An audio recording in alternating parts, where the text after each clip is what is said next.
Awesome. Hello, everyone. My name is William Chan. I'm the co-founder and CEO of Compass Analytics. My colleague Ethan and I are super excited to bring you our Dataiku webinar series, starting with DSS concepts. A bit about Compass Analytics.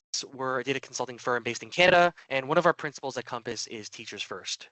We firmly believe in educating our clients and the market about all the possibilities, and we take the time to break down high-level concepts into very concrete details. So this is why we're also bringing together the webinar series. Before we get into the content,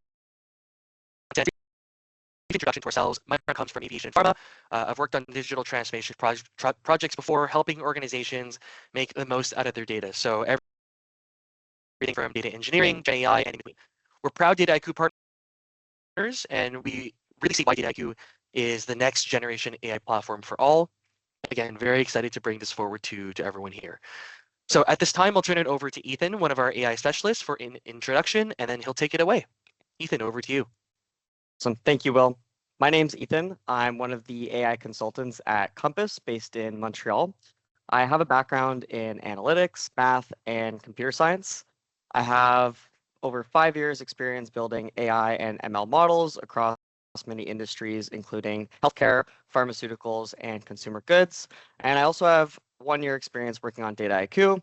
And as a practitioner, it really is my preferred platform for all things data science related. So I'm really excited to share that with you guys today. So what are we going to be talking about today in our first webinar, DSS Concepts? We'll do a brief introduction and overview of what is Dataiku. Then we'll jump into navigating the platform, Dataiku Data Science Studio, or also called DSS. And then we'll go over a few concepts like projects, the flow, data sets, and recipes. So jumping right into it, the Dataiku advantage. Why should you use Dataiku, and where does it sit within your enterprise? Well, it's really the best AI ML engine that you can get your data from silver layer to your gold layer. And this, of course, comes after you've built your data engineering pipelines from bronze to silver, and Dataiku makes it really easy to connect and bring in all your data from there. And then Dataiku excels at performing your last leg ETL, any data prep that you need to do before building and deploying your AI and ML models. And all of this happens in one platform with centralized governance. Finally, the output of your AI ML projects can be seamlessly connected to your end user business applications like Tableau and Power BI. Now, what is Dataiku? Well, we like to call it the centralized analytics workbench that lets you collaborate with others regardless of their technical skill. So this means business analyst with no coding skills, no coding background can easily collaborate with someone like a data engineer that spends their day in all SQL and Python, or anyone in between. Now, what does it actually look like to collaborate on a project? Well, if you look here on the flow, which is the diagram you see on the right, this is the window that lets you connect your data, perform preparation and transformations steps, build, deploy machine learning models. That's what you see in green. And it all happens in one visual interface that really anyone can understand. So finally, Dataiku is a cloud agnostic platform, meaning it can be deployed across all your major cloud providers like AWS, Azure, and integrates any data connection from any data source, popular data lakehouses like Databricks and Snowflake. Now, jumping into the platform, this is the Dataiku homepage, what it looks like. And this is your entry point to collaboration and your workflows. At the top of the Dataiku homepage, you always see your projects, and then everything below that, you can kind of customize what you see, but everything from your workspaces, applications, project folders, keys, which is Dataiku's documentation, and even dashboards. Then in the applications menu, which you can access in the top right, you can navigate to even more features of Dataiku, like your data catalog or deployer for pushing your AI ML projects into production. Now let's talk about projects. First off, there are many ways to create a project. You can start from scratch by creating a blank project, or you can create one of the mini Dataiku tutorial projects. And these tutorial projects go hand in hand with the courses taught on Dataiku Academy. You can even import a project that you've built and exported from another DSS instance. Really easy. If you're working on another DSS instance, you just download that as a zip folder, and then you can bring that into your present instance and import that project. Finally, instead of starting from scratch, Dataiku also provides a suite of pre-built solutions that you can install, and these are called Dataiku solutions. They cover a wide range of industries like financial services to life sciences, and they really accelerate the development of common use cases like in financial services, credit card, fraud detection. Now, once you've created or imported a project, the project homepage is like your data science command center. Here you can check things like the project's overall status. On the right, you can see a timeline of all recent user activity, including the different contributions that people have made to your project. So it's really a great space to view the collaboration that's happening on one of your data initiatives. Then there's even pre-built documentation called wikis and a to-do list, meaning you don't need to go anywhere else like Confluence or Jira to manage a project. It's all done natively in one platform, Dataiku. Now, before we continue, I'll just jump over to DSS briefly to show you kind of what the platform looks like and how to navigate. So this is what an instance looks like. It's accessible via a web browser, really easy to get onto. This is the homepage where you have your projects, workspaces. You can deploy applications and organize everything into a folder. This is where you can make the Dataiku solutions or install a new project, and then the navigation menu for more features of Dataiku. If we jump into one of the projects and navigate to the project homepage, this is where I get a snapshot of everything that's happening. So from the flow, I can see, okay, there's 10 data sets here. You can check out things like the timeline on the right, and this gives you a snapshot of what's going on in the project from when it was installed and created all the way to the last activity that someone's made. There's documentation and to-do lists here, so a great way to manage your project all in one page. Makes it really easy.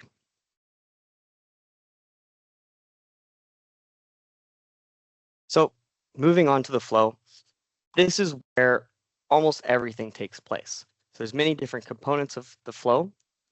It's a representation of your data, your recipes and models, everything working together and interconnected.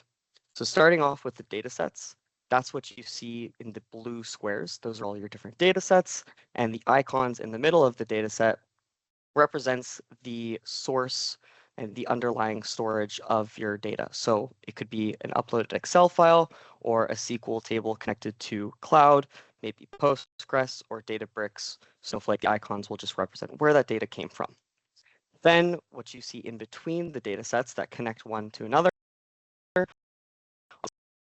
recipes. So if we look at orange recipes, those perform visual transformations like your joins, groups, window functions, pivots, and more. Then to improve clarity of the flow, there's also these flow zones. So they're the boxes that kind of contain the different data sets and recipes. And this is a great way to just clean up your flow and filter by the different type of steps that's happening. So maybe you have one flow for data preparation, one for doing your predictive models, and this is just an easy way to compartmentalize the different parts of your data project.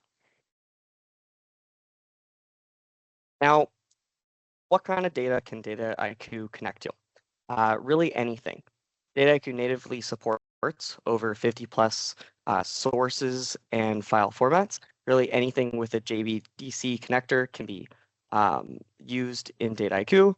And then you can even write your own custom plugins that will pull data from any API you'd like. And then, like I mentioned before, the different icons in the middle of the data sets represent the source that the data is coming from. Now, how does Dataiku handle data sets? Well, first of all, the data doesn't get stored in Dataiku. Dataiku only pulls a small sample of data into the platform for performing your processing. And the way you pull the sample in is completely configured and up to you.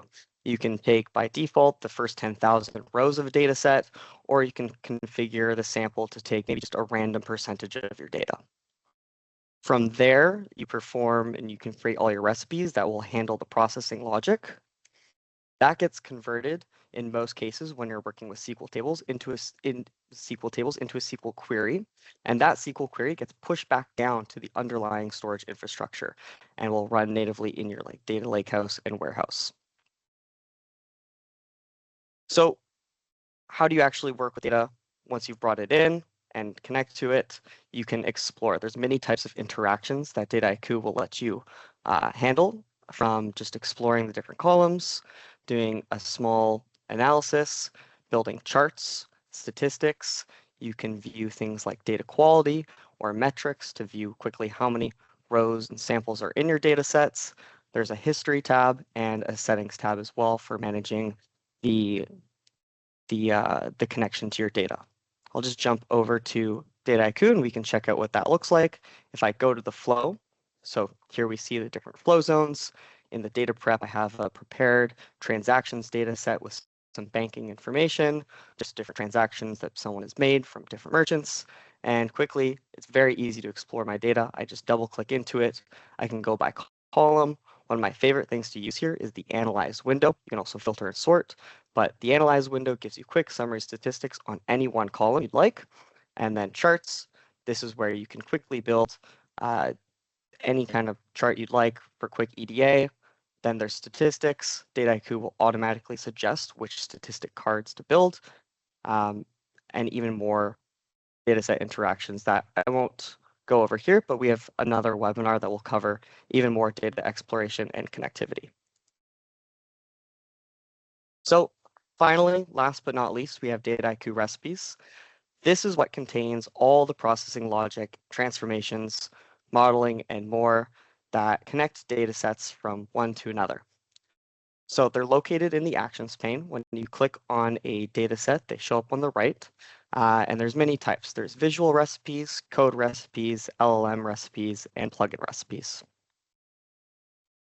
The visual recipes accomplish really the most common data transformation operations, like your joining, grouping, and all of that happens in a really easy to use graphical user interface that lets anyone perform complex transformation steps without having to code. Now, if you are a technical person and you love writing Python, R, SQL shell, or doing any of that in PySpark, you can use code recipes. So this is just, instead of using a visual recipe, you can write your own custom transformation steps in code and deploy it as those are the orange circles.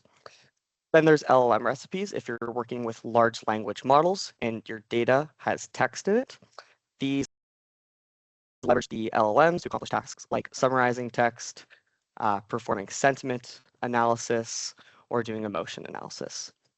Finally, we have plugin recipes, and these really combine the best of both coding and visual recipes. If you're a developer and you've built a coding recipe, maybe it's a model that you want to reuse in another project, you can easily turn that into a plugin, which just creates that visual graphical user interface over top of the code recipe you've already built, and then that'll show up in your actions panel so you can quickly reuse your code wherever you are in your Dataiku instance.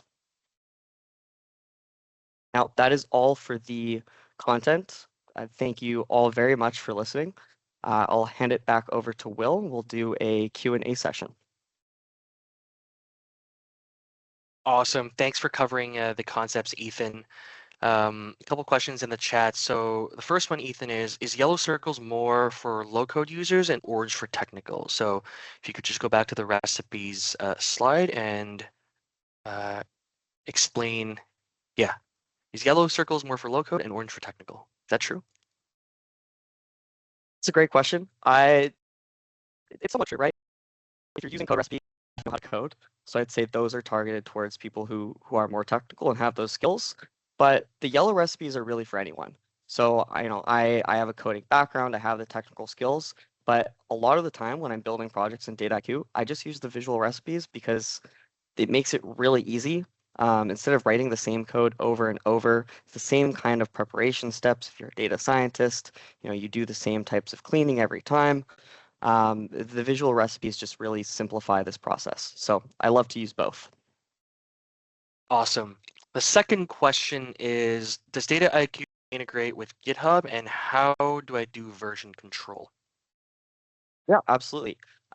Everything in Dataiku is like natively connected to GitHub and version managed. So all of your projects have Git tracking built in, and then you can go to a version control panel and quickly look at past versions. Whenever you make a change in a Dataiku project, Dataiku DSS will automatically commit that change. You can also, add different branches and work on those so you aren't overwriting anything into a main that you don't want to change.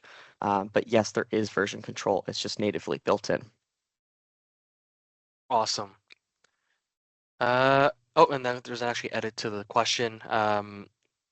Features like wiki and tasks, how does all that work? Yeah, that's a great question. There's a wiki tab from the flow that you can navigate to. And so you can build a kind of like project wiki, and that's the documentation that will be shown on the project homepage, just like a project overall description.